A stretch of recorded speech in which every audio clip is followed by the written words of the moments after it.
but down to 28B we go. Thomas Trehus is joining us right now. He is the Democrat running for the House seat in the very southeastern district in the state of Minnesota. He's kind enough to take some time today to talk about his campaign. Thomas, thank you very much. Hey, Matt, thanks for having me. Now, Trehus, I said that correct?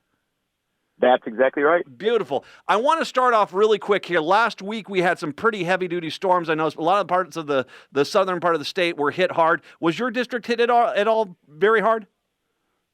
We escaped most of it, but a town called Hoka, which is in the district, had a little bit of damage to the falls in Hoka, but nothing to residents. So we kind of lucked out. It kind of went over to Wisconsin and Coon Valley and over by La Crosse. So we managed to make it out okay.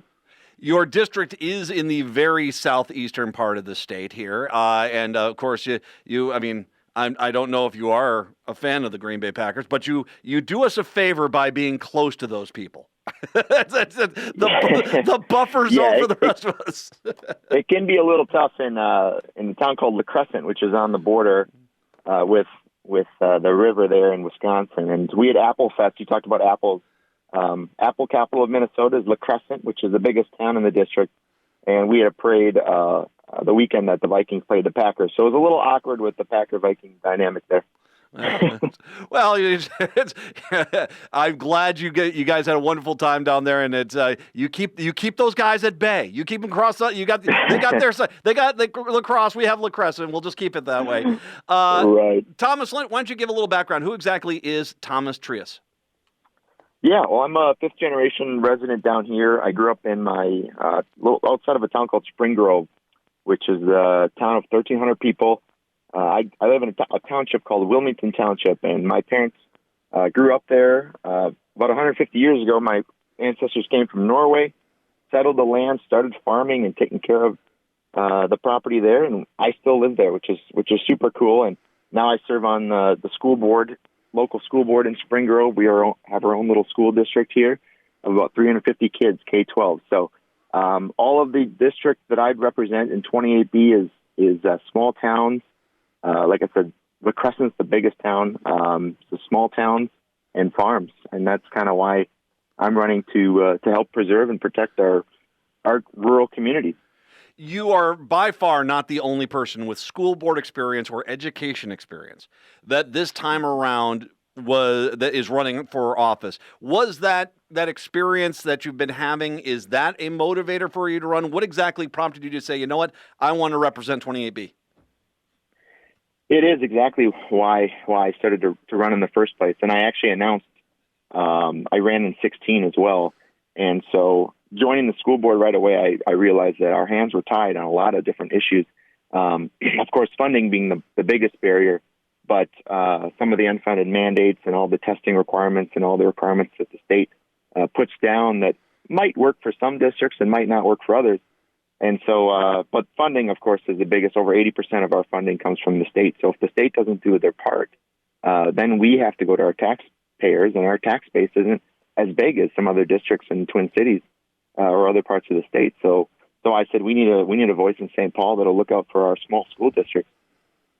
You know, it's one of the things, Thomas, which is really interesting is that this is not only a rural school district issue. The inner city schools are grossly underfunded for what they've got too. There are problems with the state funding of education that it's dynamic because small communities, like you're saying in your personal experience, it shows that if you don't change this, we're going to end up losing these school districts, and that's a huge part of the character of the communities.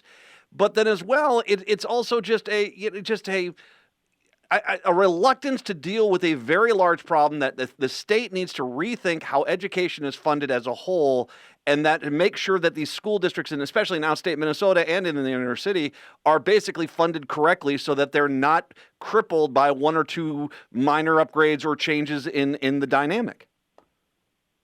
Exactly. We see, since I've been on the board, the biggest challenge has probably been facilities. A lot of our buildings are just really old, and to keep up with technological advancements and in education and keep up with safety kind of measures that trying to keep our kids safe and create a dynamic that's a 21st century environment has been extremely difficult for us as a very old building. We haven't really done a whole lot of upgrades, maybe the new additions to our school is in the 20s and 30s, and we've done some renovations here and there in the 80s and 90s. But yeah, that's been the biggest challenge. So it's going to be great to have a few more, pro-education educators or legislators in rural districts like mine in St. Paul making these decisions for us.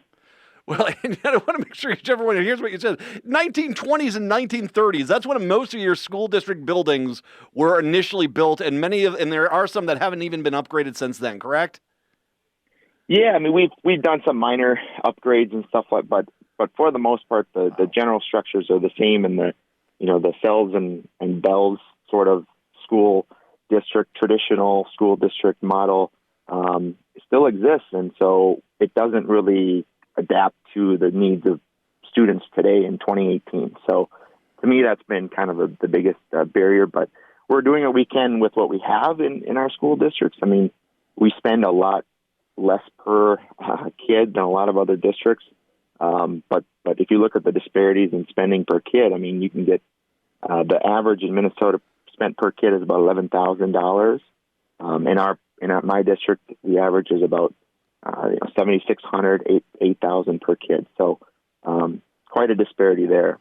And one of the things that's a problem that we have today with the current system is that when people say, well, just put a referendum on the ballot. Well, as you described, most of your district is farmers, when you're looking at the margin for a farmer being $25,000, $26,000, asking them to give you 500 of that to upgrade facilities. I mean, it's not necessarily that they don't want to, it's just they can't feasibly do it when the margins are so tight for the ag sector. I mean, it just is, this is why the people we need to have everyone in St. Paul on board is because the referendum solution is not a solution that works in many communities.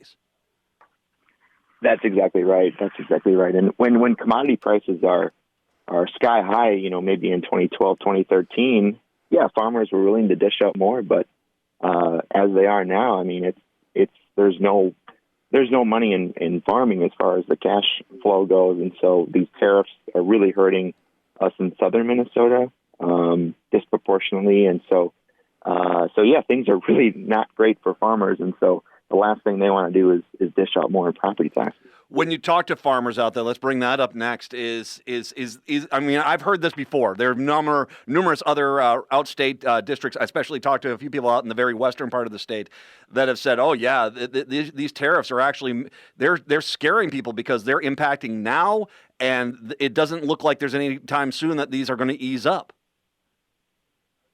Yeah, there's definitely a fear in the air here.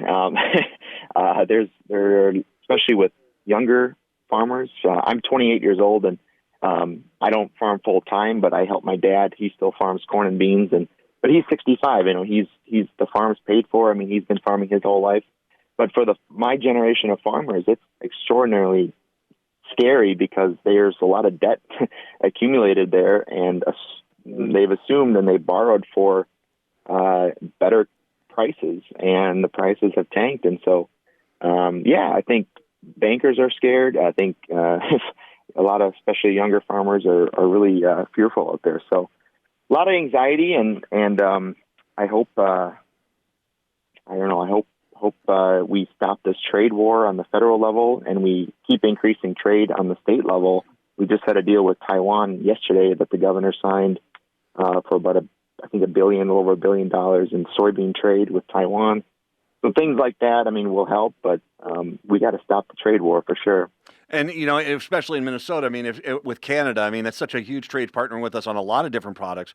There comes a point where the state itself, if the federal government's not going to help us out, we need to have leadership in St. Paul that's going to buck the trend of Washington, D.C. and basically put forward a policy that's going to help Minnesota. And I think that's what we need in St. Paul as well. Exactly.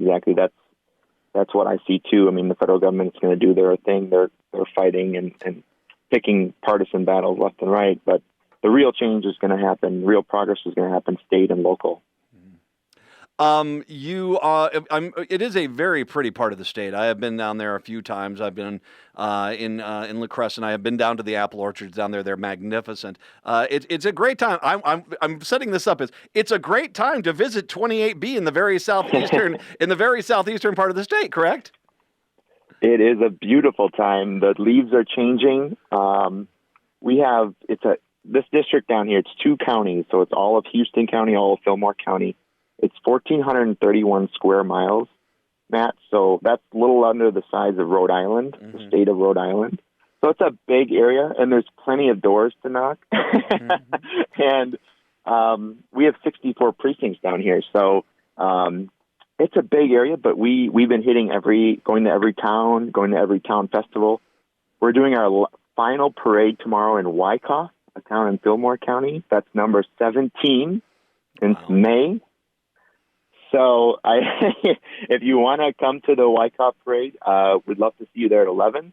And then we're going to do some more door knocking after that. And that's pretty much all I've been doing all summer and fall is knocking on doors, talking to voters.